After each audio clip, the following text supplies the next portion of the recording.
जहेज़ माँगना भीख माँगने से ज़्यादा बुरा अमल है। लेकिन हमारे माशरे में लड़की को जहेज़ के नाम पे जो ताने दिए जाते हैं ससुराल में, उसका रहना ससुराल में दुश्वार कर दिया जाता है। चलो अब मैं कर दूँ?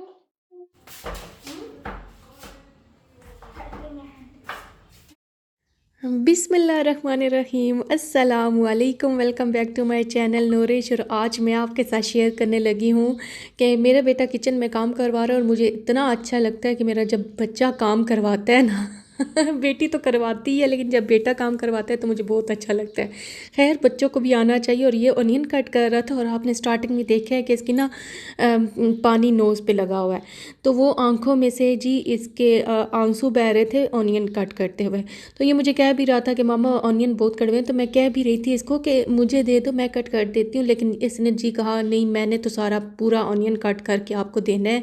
तो इसने ना एक दिन कट किया ऑमलेट बनाने के लिए प्याज टमाटर, तो वो इसने इतने बारीक बारीक कट किए। तो मैंने बड़ा अप्रिशिएट किया अपने बेटे को कि तुमने माशाल्लाह बहुत अच्छे कट किए हैं। तो आप ना, वो कहता है बस आप मुझे ना कटिंग वाला काम मुझे दे दिया करें।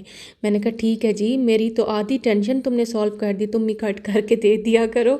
तो वो उसकी आंखों में से पानी बह रहा था, तो वो नोज़ पे लगा हुआ है। आप गलत ना समझिएगा कि मेरे बेटे की कोई नोज़ बह रही है, नोज़ नहीं बह रही थी, उसका पानी लगा हुआ था नाक पे।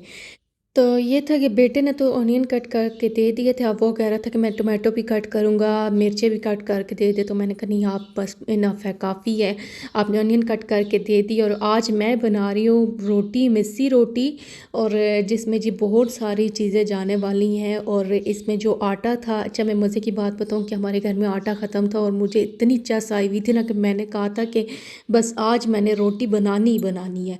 तो मेरे हस्बैंड कह रहे थे कि कल परसों तक आटा आ जाएगा तो तुम फिर बना लेना। मैंने कहा नहीं, मैंने आज ही बनानी है, क्योंकि मौसम इतने मज़े का हो रहा था, बारिश हुई है और बारिश के मौसम में ना मिस्सी रोटी खाने का बड़ा दिल कर रहा था। और ये जो रोटी है ना, इसके लिए आटे में आप इस मैरिनेट करें तो ज़्यादा चीज़ें बेहतर, यानी कि रोटी बनेगी। मैंने तो बेसन ले लिया था, था कि बेसन नहीं लेते, लेकिन मैं बस ऐसे ही, मेरे पास आटा अवेलेबल नहीं था तो मैंने कहा चलो बेसन का यूज़ कर लेती हूँ। आटा थोड़ी क्वांटिटी में था, बेसन ज़्यादा क्वांटिटी में था। तो इसमें ऑनियन डाले, इसमें जी मैंने अनारदाने का पेस्ट रखा हुआ था वो डाला, और साथ में इसमें गरम मसाला और इमली का पानी इमली ना डालो तो मुझे मज़ा नहीं आता, तो मैं इमली भी ऐड करती हूँ, अनारदाना ऐड किया ताकि खट्टी खट्टी सी रोटी बने। और इसमें मैंने ग्रीन चटनी भी ऐड की है, और साथ में गरम मसाला और सूखा धनिया, नमक, मिर्चें, टमाटर और ग्रीन चिली, और इसमें कोरिएंडर भी जाएंगे। और इतने मज़े की रोटी बनी ना, हाँ, तंदूरी रोटी, मिस्सी रोटी, और वो भी तंदूर पे बनी हुई हो, मज़ा ही आ जाता है। तो बस अभी इसको मैं अच्छे से मिक्सिंग करके और इसको आटे को ना गूंद लूँगी। अच्छा, आज मैं किचन में काम कर रही थी ना, तो जैसे ही मैं अपने सामान को देखती हूँ, मीन कि अपनी क्रॉकरी को देखती हूँ, अपना जहेज़ देखती हूँ, तो मैं अल्लाह ताला का शुक्र अदा करती हूँ कि अल्लाह ताला ने अम्मी अब्बू को हिम्मत दी है कि उन्होंने दिया है मुझे। वरना आपको ससुराल में इतने ताने दिए जाते, इतने ताने दिए जाते हैं कि ससुराल में आपका रहना दुश्वार हो जाता है। आजकल ये जो रस्म जहेज़ है ना, ये शादियाँ दुश्वार तर कर देने वाला अमल है कि एक बेचारा गरीब बंदा, आजकल मैं सोचती हूँ ना कि चलो पहले तो शादियाँ, हमारी शादियाँ हो गई, अब्बू ने किस तरह कमाई करके हमें जहेज़ दिया और हमारी शादियाँ की। हम 4 बहनें, और चारों बहनों की अल्हम्दुलिल्लाह शादियाँ हो गई, अपने अपने घर में आबाद हैं, और हर एक बेटी को जहेज़ दिया। और ये मेरी अम्मी अब्बू को पता था कि जहेज़ नहीं देंगे तो आगे मेरी बेटी को ही बातें सुननी पड़ेंगी, तो अल्हम्दुलिल्लाह उन्होंने जहेज़ दिया। और आजकल मैं सोचती हूँ कि आजकल के दौर में इतना टफ़ ये हो गया है कि इतनी महंगाई हो गई है कि सोने का रेट कहाँ पे पहुँच गया। आजकल गरीब बंदा अपनी बेटियों की कैसे शादी करेगा, कैसे वो पूरा करेगा। पूरे, हाँ जी, सनसेट होने,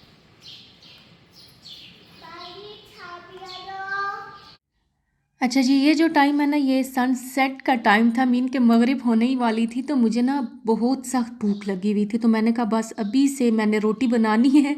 और इतना वो आया हुआ था ना नशा मिस्सी रोटी का कि मेरा दिल कर रहा था कि बस मैं फ़ौरन से आटा गूंदूँ और फ़ौरन से मैं बना लूँ। लेकिन आटा ना मैंने गूंद दिया था तकरीबन 2 ढाई बजे, और फिर इसको रेस्ट दिया 2 घंटे का। उसके बाद मैंने आके रोटी बनाई।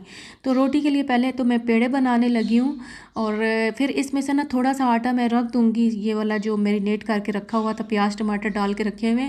और ये मेरा दिल था कि मैं ना सुबह नाश्ते में इसकी रोटी बना के खाऊंगी।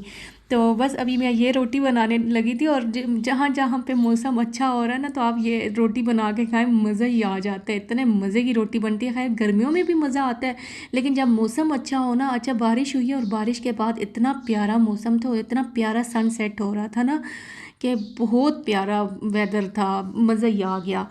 खैर इस प्यारे से टॉपिक में जिस मौजू पे मैं बात करने लगी हूँ, ये है तो अच्छा नहीं, लेकिन वो हाउसवाइफ जिनकी शादियाँ हो चुकी हैं, जो अपने घरों को संभाल रही हैं, बच्चों को संभाल रही हैं, तो काइंडली मुझे कमेंट बॉक्स में आप भी बताइएगा कि किसी के माँ बाप मजबूरी में जहेज़ नहीं दे सकते तो उसको क्या ससुराल में बर्दाश्त करना पड़ता है, क्या कुछ बर्दाश्त करना पड़ता है। खैर मैं भी हाउसवाइफ हूँ, और मैं अपना अगर पर्सनल एक्सपीरियंस आपके साथ शेयर करूँ, तो मेरे हस्बैंड ने ना शादी से पहले अम्मी को कहा था कि आप जहेज़ नहीं दीजिएगा, लेकिन अम्मी ने, खैर अम्मी ने एक ज़िंदगी गुजारी हुई है मेरी अम्मी ने। अम्मी को सारा पता है कि अप एंड डाउन और आपको ससुराल में जाके कहाँ क्या क्या सुननी पड़ती हैं। तो बहुत अच्छा डिसीजन था मेरे अम्मी अब्बू का कि उन्होंने ज़रूरत की सारी चीज़ें अल्हम्दुलिल्लाह पूरी की हैं। तो मेरे हस्बैंड ने तो ये भी कहा था कि आप फर्नीचर नहीं दें, फर्नीचर हमारे घर में है, बहुत रहेगा, हम गुजारा कर लेंगे।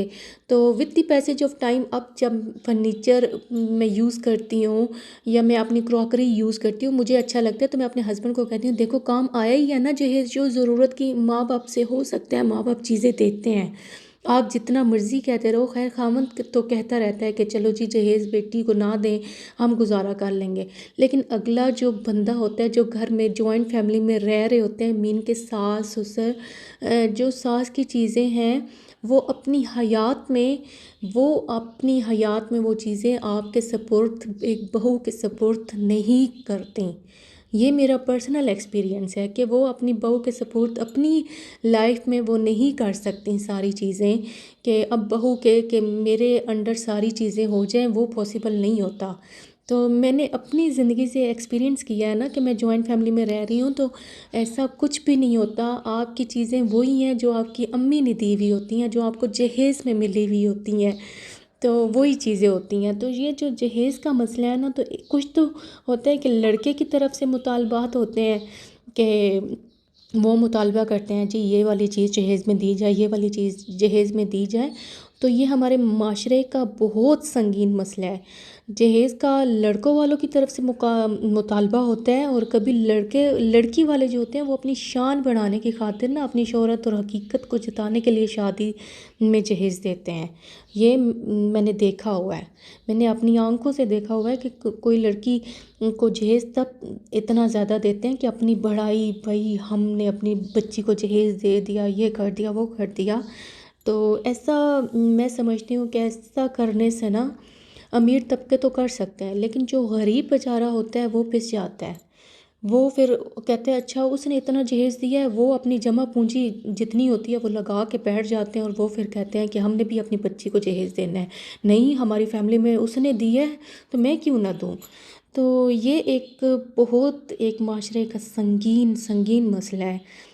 तो मैं आज खैर किचन में काम कर रही थी, तो मेरी किचन में ये चीज़ें जब मैं यूज़ करती हूँ तो अल्हम्दुलिल्लाह मैं बोलती हूँ कि अल्लाह ताला का लाख लाख शुक्र है, मेरी अम्मी अब्बू ने कुछ ज़रूरत का सामान दिया जो मैं किचन में यूज़ कर रही हूँ। फर्नीचर दिया, बेड दिया, एक आराम सुकून के लिए। अल्हम्दुलिल्लाह बहुत शुक्र है अल्लाह का। तो हमेशा शुक्र अदा करना चाहिए, और मैं कहती हूँ जहेज़ में ऐसी ऐसी चीज़ें दें जो ज़रूरत की हों, जो अगली बच्ची की ज़रूरत की चीज़ें हों। वो बहुत ज़्यादा सामान आप ओवरलोड कर दो कि कहाँ पे बच्ची संभाल सकती है। तो बस मिस्सी रोटी तो बन गई थी, और मिस्सी रोटी को ना मैंने देसी घी लगाया और साथ में मैंने बनाई चटनी। तो चटनी इतने मज़े की बनी ना, बस मेरे पास एक छोटा सा प्याज पड़ा हुआ था, टमाटर पड़ा हुआ था, तो मैंने कहा बस चटनी बना लेती हूँ। तो मिस्सी रोटी के साथ चटनी का आला मज़ा। तो अगर मेरा ये व्लॉग अगर आपको अच्छा लगा हो, जहेज़ का जो मसला है ना, ये बहुत बड़ा मसला है, और इस पे बात करने के लिए 9-10 मिनट नहीं चाहिए होते, इस पे बात करने के लिए आपको बहुत घंटे चाहिए होते हैं। तो खैर मैंने एक छोटी सी बात आपके साथ शेयर की, तो आप भी मुझे कमेंट बॉक्स में बताइएगा कि जहेज़ लेना कैसा अमल है। खैर लड़के वालों की तरफ से जो मुतालबात होते हैं वो बहुत ज़्यादा होते हैं, वो गलत होते हैं। वो मेरी तो यही राय है कि वो गलत होते हैं मुतालबात। हाँ, जहेज़ देना चाहिए जो ज़रूरत की चीज़ें होती हैं।